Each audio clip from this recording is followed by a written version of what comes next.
नीलम दिशा हमर नमस्कार दर्शक लोकन ए चैनल का सब्सक्राइब करवा के लेल लाल बटन का दबाओ आ तकर बाद घंटी पर क्लिक क के नव नव मैथिली गीतक आनंद उठाओ।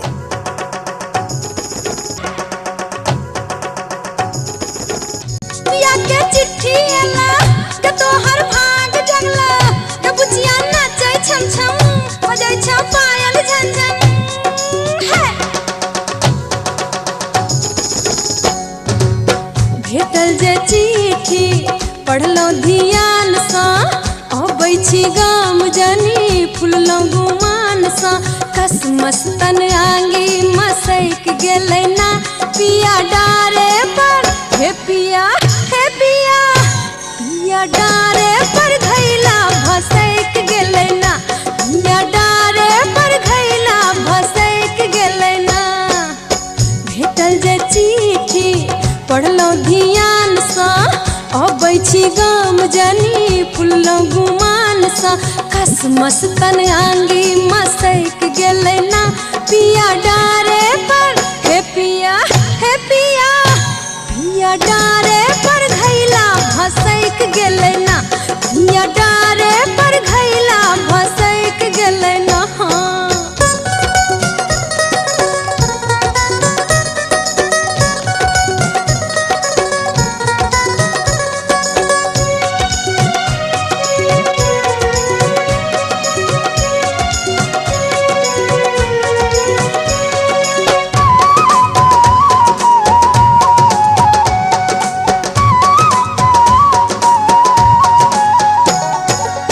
चानन सन आंगन आ दुआरा बहार दिया कहने छी भोरक बयार सा आयब जे बाटे तरसते पर ठार रहब कहने छी मोनक कहार सा नाचब हम कोना से आयब त देखबै नाचब हम कोना से आयब त देखबै कहलौ हम पुछिए लाजे त मरबै करबै कि मोने सनैक गेलै ना पिया डारे पर हे पिया पिया डारे पर घैला भसैक गेलै ना पिया डारे पर घैला भसैक गेलै ना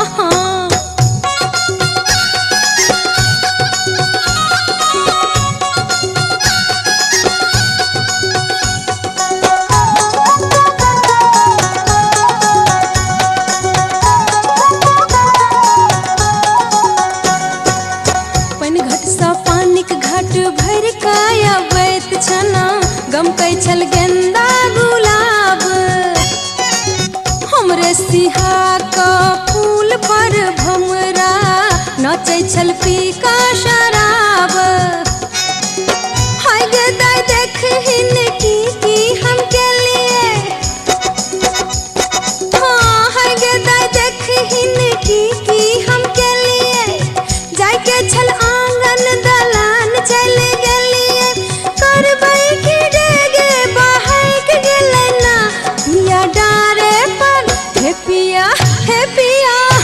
पिया डारे पर घैला भसैक गेलै ना पिया डारे पर घैला भसैक गेलै ना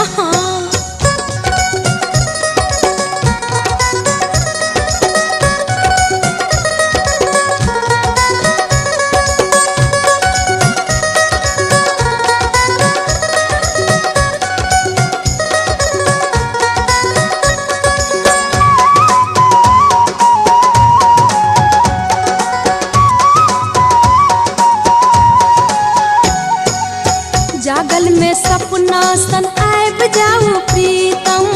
जिनका लगायब साचार बेनिया डोलायब मुखड़ा निहार सजबै हम 16 सिंगार दूर जाऊ तोड़ा की सोचब अंगोड़ा दूर जाऊ तोड़ा की सोचब अंगोड़ा चिक्कसन छालो बनलै घोड़ा करबै कि हाथे सहैक गेलै ना पिया डारे पर हे पिया हे पिया पिया डारे पर घैला भसैक गेलै ना पिया डारे पर घैला भसैक गेलै ना भेटल जे चिट्ठी पढ़लहुँ ध्यानसँ अबै छी गाम जनी फुललहुँ गुमानसँ कसमस तन आंगी मसैक गेलै ना पिया डारे पर हे पिया पिया डारे पर घैला